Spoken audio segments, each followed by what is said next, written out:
briefly, I just wanted to let everybody know, this information we're going to see on the next slide is paid from the district website.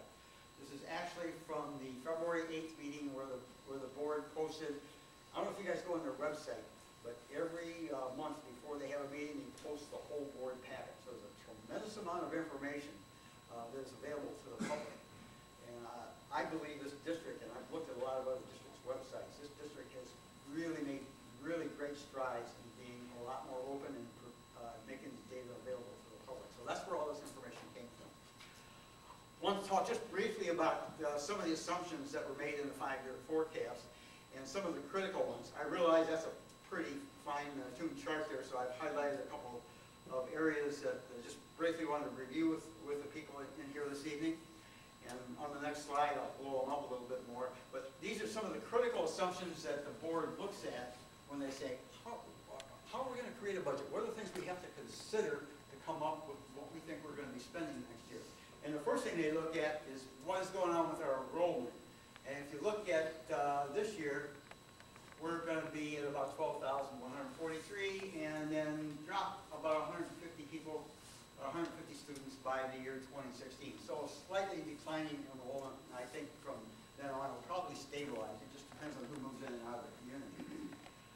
The other major factor, since it's such a large part of the budget, is how much do we pay our employees, and in particular the teachers, because they are the largest single employment group that's employed in the district. And these are the numbers that the board, or actually the Chief Financial Officer, Mike Adamczyk, has put into the forecast. This year they're estimating it's going to be about 5.39% of total salaries. Next year 3.61 and then 3.49 on the following 3 years. So that kind of increase is what they have to plan for.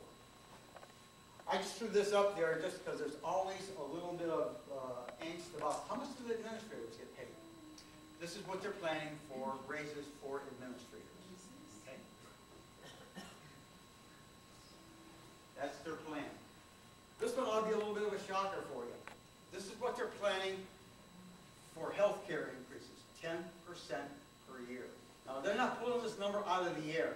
They're going to insurance companies, they're going to their medical consultants saying, how much are we going to be paying them in the upcoming years? Right now, they're estimating it's 10% a year. So this is going to have a pretty dramatic effect, and you start to get an idea of why we're in a deficit situation when you start seeing these numbers. So this is the overall revenue outlook for the district over the next few years. And I talked about funds before. These are the funds that the money goes into. Education fund, operations and maintenance, transportation, Social Security, capital projects, tort liability, that's our insurance payments. But you can see the educational fund is by far the single biggest fund that we spend out of. And you see it starts at 138,000 last year, 139, 140, 149. This is revenue forecast, keep in mind. And $152 million is what they're forecasting. Now, what they're using, if memory serves me correct, they're assuming about a 2.5% inflation rate over this period. So that's kind of where those numbers come from. If you look on the expenditure side, I apologize for the red numbers there.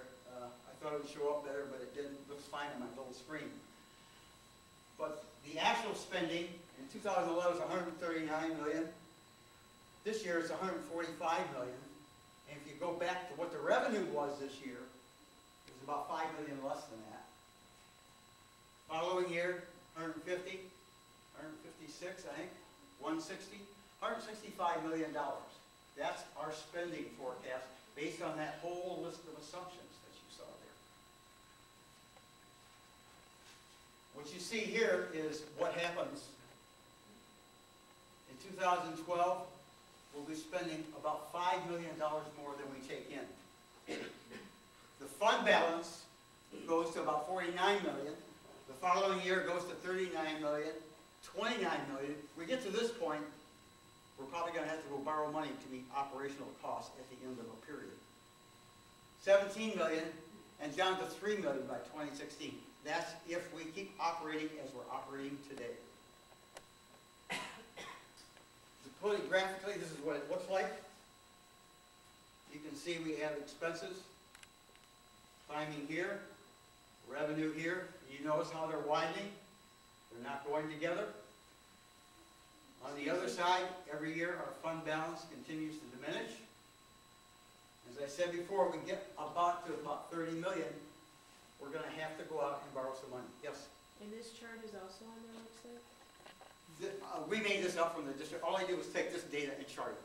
Okay, it's just a chart of the data provided by the district. Thank you. This is all information on the district website. All I did was cut it out of their documents. If anybody wants to hang around after, I can show you exactly where to find it on the district website. You can hook up to it here tonight. I know one of the questions, several people questioned at the Saturday meeting, where do I find all this information? I can't find anything on the district website. It takes a while, but you can find most of this stuff. So I'll be glad to show anybody that has a question. This is actually the magnitude of our problem. Okay. Which of the funds is the largest contributor to the deficit? I don't think it's any surprise. It's the education fund. It's the single biggest fund. And when you have a problem, you have to say, am I going to go to an area that I spend very little, or if I'm going to have to go to the big kahuna and say, I've got to make some cuts there. And I think that's where we're going to go. By the way, in our rehearsal last night, one of our cohorts said, well, what's in the educational fund?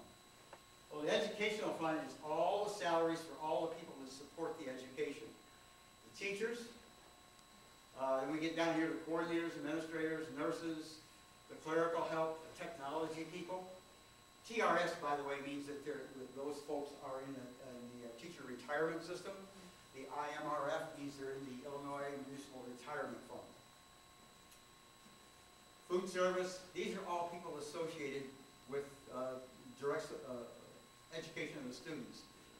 One of the places that they're cutting is about $150,000 in the budget is the money that we pay to the senior volunteers, which is me. We get $8 an hour with no benefits up to the maximum of our contribution to the district for property taxes. And they're cutting it? They're going to cut that to zero. They're going to make it totally a volunteer program. Do the seniors know? It's been public knowledge, yes. Probably a lot of them don't, but that's a fact. Superintendent Thompson asked me about it, and I said, well, I think you ought to take a close look at it because I know a lot of these folks do jobs that they're probably going to have to get somebody at 3 times the cost to fill the jobs that those seniors are doing. That's their decision. I'm still going to work next year, maybe the year after that. We'll see when I run out of gas. Okay. Expenditure components, what are they? It comes down to really 2 things, salaries and benefits. And by the way, benefits, again, one of my cohorts said, well, you got to define what benefits are. Typically for school districts, benefits are the health insurance plans. If you go into the private industry, it's a lot of other things that come along with it, but in school districts, it's health insurance. If we look at the forecasted salary growth from 2011 to 2016, it's about 12%. And up to about $70 million a year on salaries for the teachers. Here's what happens to the health benefits. They increase by about 50%. Oops, right one here. About $15 million this year is what we as taxpayers are paying. $17 million next year, $18 million a year after that, $20 million, and almost $23 million is what we're paying for health care for the employees of the district. Now this isn't just teachers, this is the total health care contribution by the district for district employees. So, is there any participation by the employees in the health care? There is a modest participation. If there's a single person, they don't pay anything. If you take your family, the employee picks up 50% of that employee ad.